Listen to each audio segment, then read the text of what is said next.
ជំរាបសួរបងប្អូនទាំងអស់គ្នាថ្ងៃនេះគឺខ្ញុំមកធ្វើនំប៉័ង burger សាច់មាន់កូនក៏ចូលចិត្តកំងគេច្រើនកំងគេមកមួយថ្លៃដែរហ្នឹងអញ្ចឹងថ្ងៃនេះគឺមកចំណាយពេលធ្វើទាំងនំប៉័ងទាំងមាន់បំពងខ្លួនឯងនំប៉័ងរបស់យើងវិញគឺទន់ល្អខ្លាំងមែនតើវិធីធ្វើស្រួលទេគ្រាន់តែថាយើងចំណាយពេលក្នុងការធ្វើរៀងយូរបន្តិចដំបូងឡើយយើងចាប់ផ្ដើមមកធ្វើនំប៉័ងមុនសិនសម្រាប់នំប៉័ងគឺខ្ញុំប្រើទឹកក្តៅចំនួន150ក្រាម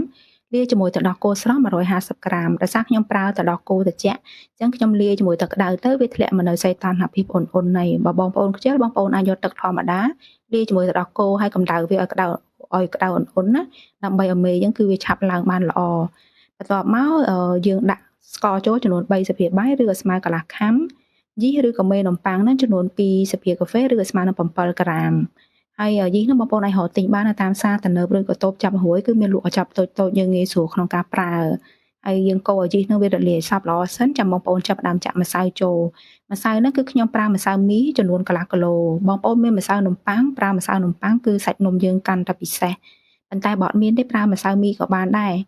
ហើយម្សៅមីហ្នឹងយើងយកវាមករែងបែបនេះមកដើម្បីឲ្យសាច់នំយើងគឺវាឆាប់ឡើងហើយវារសោះបានល្អវាម៉ត់ល្អអញ្ចឹងណាហើយយើងប្រើម៉ាកអីក៏បានដែរខ្ញុំប្រើម៉ាកដូចដែលខ្ញុំបង្ហាញមិញអញ្ចឹងបន្ទាប់មកយើងកូរម្សៅហ្នឹងឲ្យវាចូលជាមួយនឹងទឹកដោះគោយើងបានឡើងកូរប៉ុណ្ណេះមកយើងបន្ថែមពងមាន់ចូលចំនួន1គ្រាប់កូរច្បល់វាបន្តិចហើយយើងអាចចាប់ផ្ដើមញីវាជាមួយនឹងដៃបានហើយតែមុននឹងញីមួយដៃបងប្អូនបន្ថែមប៊ឺចូលចំនួន2ស្លាបព្រាបាយពេញឬក៏ស្មើនឹង40ក្រាមបងប្អូនអត់ចង់ប្រើប៊ឺបងប្អូនអាចប្រើជាប្រេងឆាក៏បានដែរណាហើយយើងធ្វើការញីវាមកបងប្អូនគិតថាពាក់សូមដៃល្អបងប្អូនពាក់សូមដៃញីកាបងប្អូនអាចពាក់បានណាប៉ុន្តែសម្រាប់ខ្ញុំពាក់សូមដៃទៅវាពិបាកញីពេកអញ្ចឹងយើងលាងដៃឲ្យស្អាតមកហើយយើងញីវាបើថាស្អិតដៃអីបងប្អូនប្រឡាក់ដៃយើងជាមួយនឹងម្សៅមីម្សៅនំប៉័ងយើងបន្តិចមកគឺវាអត់អីទេលាងដៃឲ្យតែស្អាតទៅ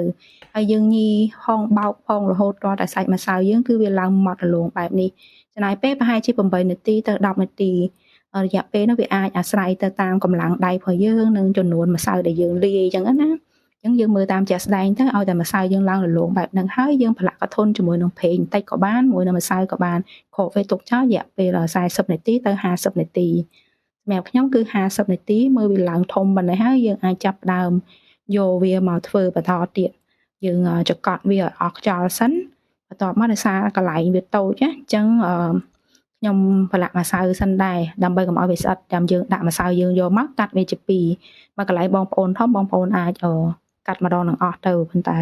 កន្លែងខ្ញុំវាតូចអញ្ចឹងទៅយើងកាត់វាពាក់កណ្ដាលទុកហ្នឹងគឺគ្របវាចិត្តការពារមិនឲ្យម្សៅយើងស្ងួត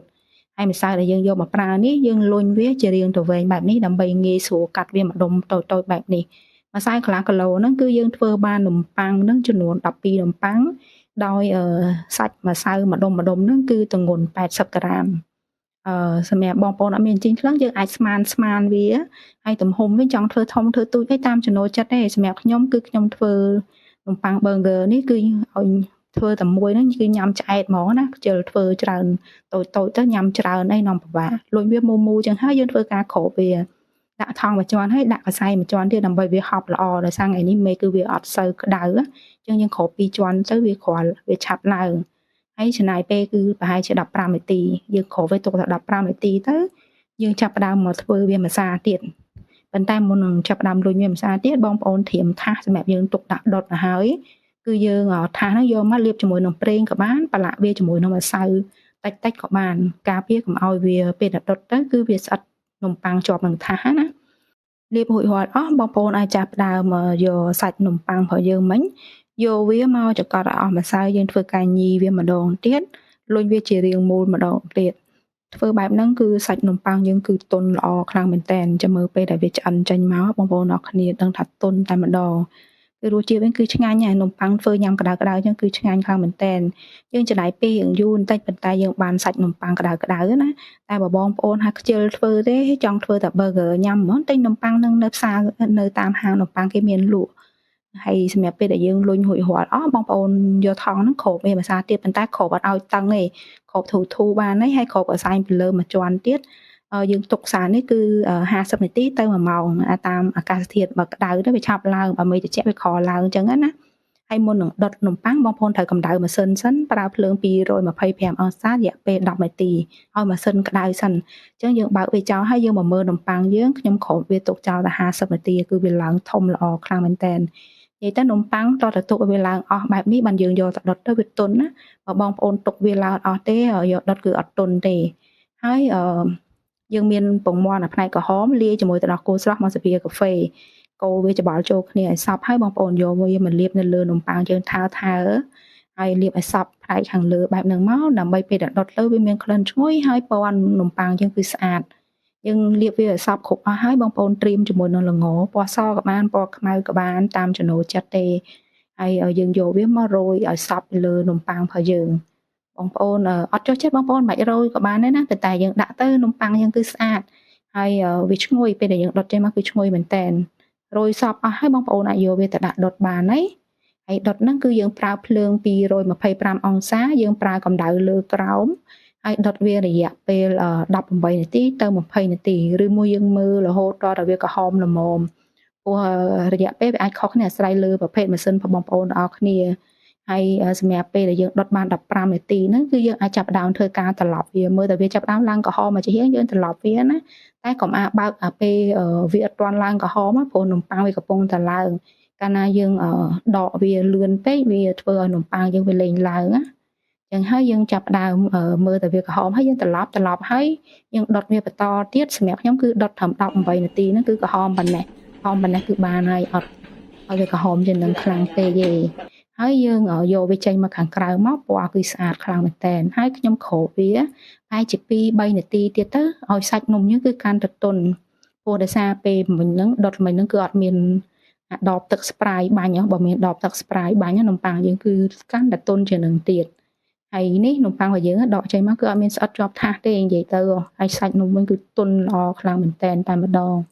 ហើយយើងទុកវាមួយឡែកសិនណាយើងចាប់ផ្ដើមមកត្រៀមគ្រឿងសម្រាប់យើងធ្វើ burger របស់យើង